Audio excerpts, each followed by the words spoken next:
महाराष्ट्र के स्वास्थ्य तंत्र में भारी असंतोष देखने को मिला है जब छत्रपति संभाजीनगर के सरकारी मेडिकल कॉलेज में सैकड़ों रेजिडेंट डॉक्टरों ने कामकाज ठप कर काम बंद कर हड़ताल शुरू कर दी। डॉक्टरों की हड़ताल आपको बता दें कि 17 जुलाई में आत्महत्या करने वाली डॉक्टर संपदा मुंडे को न्याय दिलाने की मांग को लेकर हो रही है। रेजिडेंट डॉक्टरों का यह कहना है कि जब तक दोषियों को गिरफ्तार नहीं किया जाता और डॉक्टर मुंडे के परिवार को उचित मुआवजा नहीं दिया जाता तब तक उनका आंदोलन जारी रहेगा। इस अचानक हुई हड़ताल से अस्पताल की सेवाएं पूरी तरीके से प्रभावित हो गई, मरीजों को परेशानी हो रही है। डॉक्टर संपदा मुंडे महाराष्ट्र के सतारा जिले के फलटण उप जिला अस्पताल में कार्यरत थी। वे एक मेहनती और समर्पित चिकित्सक मानी जाती थी, लेकिन 24 अक्टूबर को उनके आत्महत्या करने की खबर ने पूरे राज्य के डॉक्टर समुदाय को झंझोड़ कर रख दिया। जानकारी के मुताबिक डॉक्टर संपदा ने आत्महत्या से पहले रात एक होटल में ठहरी हुई थी। अगले दिन यानी कि करीब 17 घंटे बाद होटल के कमरे से उनकी लाश बरामद हुई। इस घटना ने कई बड़े सवाल खड़े कर दिए। आखिर एक युवा डॉक्टर जो लोगों की जिंदगी बचाने में जुटी थी, खुद अपनी जान लेने पर क्यों मजबूर हुई? इन गंभीर आरोपों के सामने आने के बाद डॉक्टर समुदाय में गुस्से की लहर साफ तौर पर देखने को मिली। आपको बता दें कि इन्हीं घटनाओं के विरोध में आज छत्रपति संभाजीनगर में डॉक्टरों ने काम बंद कर हड़ताल शुरू कर दी। सरकारी मेडिकल कॉलेज और हॉस्पिटल के रेजिडेंट डॉक्टरों ने ओपीडी, वार्ड ड्यूटी और आपातकालीन सेवाओं से दूरी बना ली। डॉक्टरों ने हाथों में बैनर और प्ले कार्ड लेकर नारे भी यहां पर लगाए हैं। डॉक्टर संपदा को न्याय दो, दोषियों को गिरफ्तार करो, सुरक्षित माहौल दो। डॉक्टरों ने कहा कि यह सिर्फ एक आत्महत्या नहीं बल्कि व्यवस्था की असफलता है। हड़ताल के चलते अस्पताल में मरीजों की लंबी कतारें लगी हुई हैं। कई सर्जरी और ओपीडी सेवाएं स्थगित करनी पड़ी हैं। प्रशासन अब डॉक्टरों से बातचीत कर हड़ताल खत्म करने में जुटा हुआ है।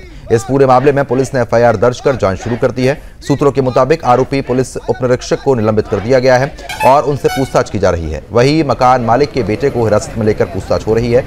छत्रपति संभाजीनगर के डॉक्टरों ने मांग की है कि सरकार डॉक्टर के परिवार को वित्तीय सहायता और एक सरकारी नौकरी प्रदान करे। साथ ही डॉक्टरों ने यह भी कहा कि राज्यभर के अस्पतालों में महिला डॉक्टरों की सुरक्षा सुनिश्चित करने के लिए कोई कदम उठाना चाहिए। रेजिडेंट डॉक्टर एसोसिएशन ने चेतावनी दी है कि अगर जल्द कार्रवाई नहीं हुई तो आंदोलन को राज्यव्यापी स्तर पर बढ़ाया जाएगा। महाराष्ट्र के अन्य मेडिकल कॉलेजों के डॉक्टरों ने भी इस हड़ताल का समर्थन किया है। डॉक्टरों का यही कहना है कि आंदोलन किसी व्यक्ति विशेष के लिए नहीं बल्कि महिला डॉक्टरों की गरिमा और सुरक्षा के लिए है। स्थिति आपको बताने की बहुत खराब हो चुकी है। हड़ताल से अस्पताल की ओपीडी सेवाओं पर गहरा असर आ गया है। मरीजों को इलाज के लिए इधर उधर भटकना पड़ रहा है। कई गंभीर मामलों को प्राइवेट अस्पतालों में रेफर करना पड़ रहा है।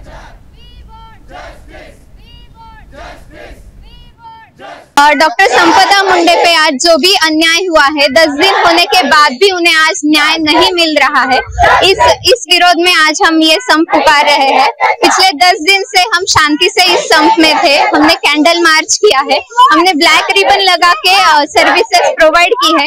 फिर भी सरकार ने इस सारे मामले को दुर्लक्षित करने के बावजूद हम आज ये कदम उठा रहे हैं। आज हम सारी ओपीडी सर्विसेज बंद कर रहे हैं। अगर अगले 2 दिन में कुछ स्टेप नहीं उठाया गया तो आईपीडी सर्विसेज और इमरजेंसी सर्विसेज भी बंद करी जाए। तो हमारी मांगे ऐसी है, मुख्यतः एसआईटी जो स्थापन हुई है उसमें जो है सब नई टीम होनी चाहिए, इन्वेस्टिगेशन टीम। दूसरी मांगनी ऐसी है कि जो कंपनसेशन 5 करोड़ रुपए, क्योंकि जो कमाने वाला था उनके घर में वो डॉक्टर संपदा मुंडे ही थी, और जो एलिजिबल रहेंगे उनके घर में उनको एक सरकारी नौकरी जो सरकार ने देनी चाहिए। और ये केस है जो फास्ट ट्रैक में चलनी चाहिए और ऐसी घटना आगे फ्यूचर में। तो फिलहाल जिस तरीके से आपने देखा, जहां पर आपको बता रहे हैं कि डॉक्टर जो हड़ताल पर लगातार बैठे हुए हैं, खबर पर अपडेट के साथ संवाददाता बाबूलाल राठौड़ हमारे साथ जुड़ चुके हैं। बाबूलाल, जिस तरीके से रेजिडेंट डॉक्टर लगातार हड़ताल कर रहे हैं और ओपीडी सेवाएं पूरी तरीके से ठप हो चुकी है, फिलहाल अभी स्थिति क्या बनी हुई है?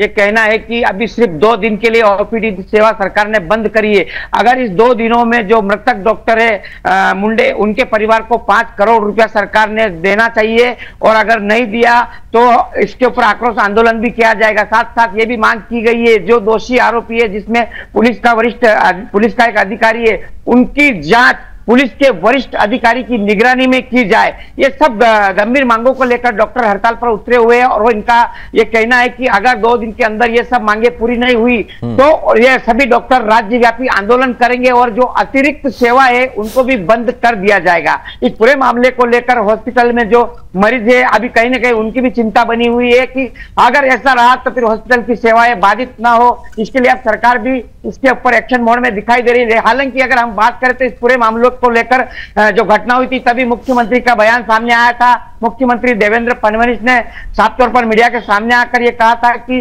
बिल्कुल भी दोषियों को बख्शा नहीं जाएगा और जो भी इसमें दोषी है उनके ऊपर कठोर से कठोर कार्रवाई की जाएगी। उसके बावजूद भी डॉक्टरों की मांग है कि नहीं, अब ज्यादा समय नहीं लगना चाहिए, तुरंत दोषियों पर कड़ी कार्रवाई की जाए और परिवार को जो है 5 करोड़ की मदद दी जाए। बिल्कुल, लेकिन बाबूलाल, क्योंकि देखिए जिस तरीके से लगातार आरोपियों पर कार्रवाई करने के बाद भी रेजिडेंट डॉक्टर यहाँ पर कहते हुए नजर आए हैं, आत्महत्या का कारण क्या है उसके बारे में कुछ पता लग पाया है? घर वाले क्या कुछ कह रहे हैं मृतका के? देखिए, घर वालों के स्टेटमेंट अभी वो तो कार्रवाई की मांग कर रहे हैं, लेकिन जिस तरह से ये जो हादसा हुआ था, जो मौत हुई थी, उसके अंदर सुसाइड जो है वो मुंडे ने उनके हाथ के ऊपर सुसाइड लिखा हुआ था और उसमें साफ साफ दोषियों के नाम लिखे हुए थे, जिसमें एक पुलिस के अधिकारी का नाम शामिल था। उसके ऊपर गंभीर बलात्कार जैसे आरोप लगे हुए थे और मकान मालिक का भी उसमें नाम था। निश्चित तौर पर ये फरार हुए थे, हालांकि पुलिस ने उनको हिरासत में लिया है और उनसे पूछताछ की जा रही है, कस्टडी में है, लेकिन फिर भी मांग डॉक्टरों की यही है कि बिल्कुल भी इन दोषियों को बख्शा नहीं जाए, इनके ऊपर कठोर से कठोर कार्रवाई की जाए, पुलिस के वरिष्ठ अधिकारी इस पूरे मामले की देखरेख करें। ये सब मांगों को लेकर ही ये हड़ताल चल रही है। अब देखने वाली बात यही होगी कि क्या सरकार इन सब मांगों को तुरंत मांग लेती है और डॉक्टर की हड़ताल अब कब खत्म होगी, क्योंकि अगर डॉक्टर इस तरह हड़ताल पर रहे तो हॉस्पिटल की सेवाएं भी बाधित होती नजर आ रही है। क्योंकि जिस तरीके से जो ओपीडी में मरीज पहुंच रहे हैं या जो क्रिटिकल केसेस वहां पर पहुंच रहे हैं, उनको जरूर परेशानी हो रही होगी। मरीजों की तरफ से क्या कुछ कहा जा रहा है? देखिए, निश्चित तौर पर ये हड़ताल पर आज ये डॉक्टर उतरे हैं और लगभग 3 घंटे से 4 घंटे का समय अभी हो चुका है, लेकिन यहाँ पर हालात बहुत खराब है, क्योंकि जो नए मरीज यहाँ पर भर्ती होने के लिए आ रहे उन्हें असुविधा का सामना करना पड़ रहा है और बिल्कुल निश्चित तौर पर डॉक्टर भी यही चाहते हैं कि हमें कुछ अच्छा नहीं लग रहा है ये सब करके, लेकिन हमारी मजबूरी है, क्योंकि ये डॉक्टरों के ऊपर इस तरह से बार इस तरह के षड्यंत्र होते रहते हैं और डॉक्टर सुरक्षित नहीं है। डॉक्टरों को भी सुरक्षा मुहैया कराई जाए, इस तरह की मांग भी की जा रही है। तो निश्चित तौर पर अगर ये 2 दिन के अंदर मामला सुलझ जाता है तो डॉक्टर वापस अपने काम पर लग जाएंगे।